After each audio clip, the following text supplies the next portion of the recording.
escucha, Pan, que nutres la confianza en la promesa de que tú estás con nosotros. Pan que nos da entusiasmo y valentía para predicar tu evangelio a todo el mundo. Eucaristía, milagro de amor. Queridos hermanos y hermanas, la Eucaristía ha sido uno de los grandes pilares de la vida cristiana, como aparece ya en los Hechos de los Apóstoles, capítulo 2, versículo 42. Acudían asiduamente a la enseñanza de los apóstoles, a la comunión, a la fracción del pan y a las oraciones.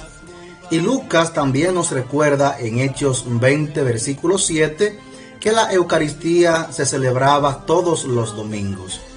El primer día de la semana, estando nosotros reunidos para la fracción del pan, Pablo, que debía marchar al día siguiente, conversaba con ellos y alargó la charla hasta la medianoche. La Eucaristía viene prefigurada ya desde el Antiguo Testamento. Podríamos referir Génesis 14 y 18, cuando Melquisedec, que era rey de Salem, presentó pan y vino, pues era sacerdote del Dios Altísimo. También podríamos aludir al Cordero Pascual, que aparece en Éxodo 12. Jesús ahora será el nuevo Cordero de Dios que quita el pecado del mundo en la Eucaristía. Y también Éxodo 16, versículo 15, Dios alimentó al pueblo con el maná. Jesús es el pan de vida que se nos da en la Eucaristía. En el Nuevo Testamento, cada vez que se habla de la multiplicación de los panes, está como trasfondo la celebración de la Eucaristía, porque se repiten los mismos gestos del Señor en la última cena. Tomó pan, pronunció la acción de gracia, lo partió y se lo dio. Ahora bien, el primer texto que aparece narrando la última cena es el del apóstol San Pablo en la primera carta a los Corintios, en el capítulo 11, versículos 23 al 25. Dice Pablo: yo recibí del Señor lo que les he transmitido, que el Señor Jesús, la noche en que fue entregado, tomó pan, y después de dar gracias lo partió y dijo: este es mi cuerpo que se da por ustedes, hagan esto en recuerdo mío. Asimismo también la copa después de cenar, diciendo: esta copa es la nueva alianza en mi sangre, cuantas veces la beban, háganlo en recuerdo mío. La última cena marcó realmente las primeras comunidades, pues aparece el relato en los evangelios sinópticos: Lucas capítulo 22, versículo 19 al 20, Marcos capítulo 14, versículos 22 al 24, y Mateo capítulo 26, versículos 26 al 28. En el Evangelio según San Juan, en la última cena, no se habla de la Eucaristía. Jesús lavó los pies a sus discípulos.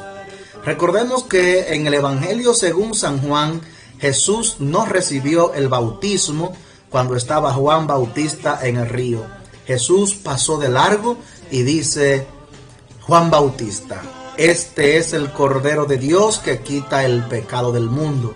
Y algunos discípulos que estaban con Juan se fueron con Jesús.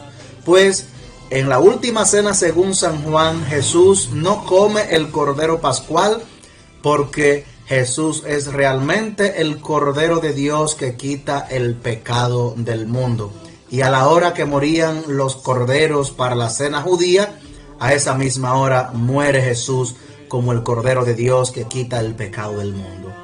Ya en el capítulo 6 de San Juan, después de la multiplicación de los panes, con el discurso del pan de vida, el evangelista nos da una catequesis acerca de la Eucaristía. Podríamos tomar 5 versículos en el capítulo 6 de San Juan. Versículo 35. Yo soy el pan de vida, el que venga a mí no tendrá hambre. Versículo 48. Yo soy el pan de vida. Versículo 51. Yo soy el pan vivo bajado del cielo. Si uno come de este pan, vivirá para siempre, y el pan que yo voy a dar es mi carne, para la vida del mundo. Versículo 54. El que come mi carne y bebe mi sangre tiene vida eterna, y yo lo resucitaré en el último día. Y el versículo 56. El que come mi carne y bebe mi sangre permanece en mí y yo en él. En el Evangelio según San Lucas, capítulo 24, versículos del 13 al 35, encontramos el relato de los discípulos que van hacia Emaús. Y aquí encontramos la estructura de la celebración de la Eucaristía en las primeras comunidades. Hay 5 pasos que se reflejan en este relato. Versículo 13. Estaban reunidos el domingo. Por eso dice, aquel mismo día iban 2 para Emaús, el domingo de resurrección. Segundo, versículo 16. El acto penitencial. Los discípulos estaban incapacitados para reconocer al Señor. Versículo 27. Liturgia de la palabra.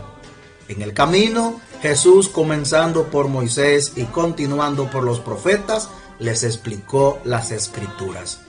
Versículo 30. Liturgia eucarística. Ya estando en Emaús, sentados a la mesa, Jesús tomó el pan, pronunció la bendición, lo partió y se lo dio. Finalmente, versículo 33, la misión.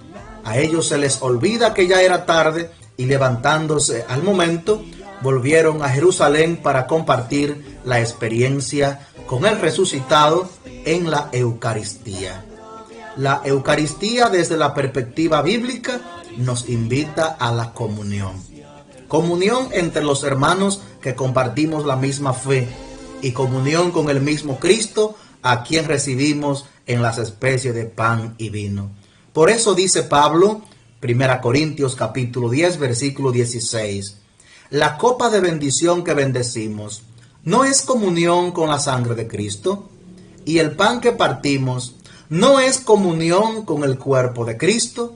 Como cristianos estamos invitados a discernir la presencia de Cristo en el pan que nosotros compartimos en la Eucaristía, porque más que pan recibimos al mismo Jesús.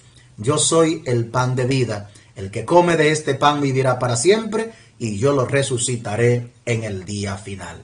Cordiales saludos y bendiciones abundantes. Milagro de amor, Eucaristía, presencia del Señor.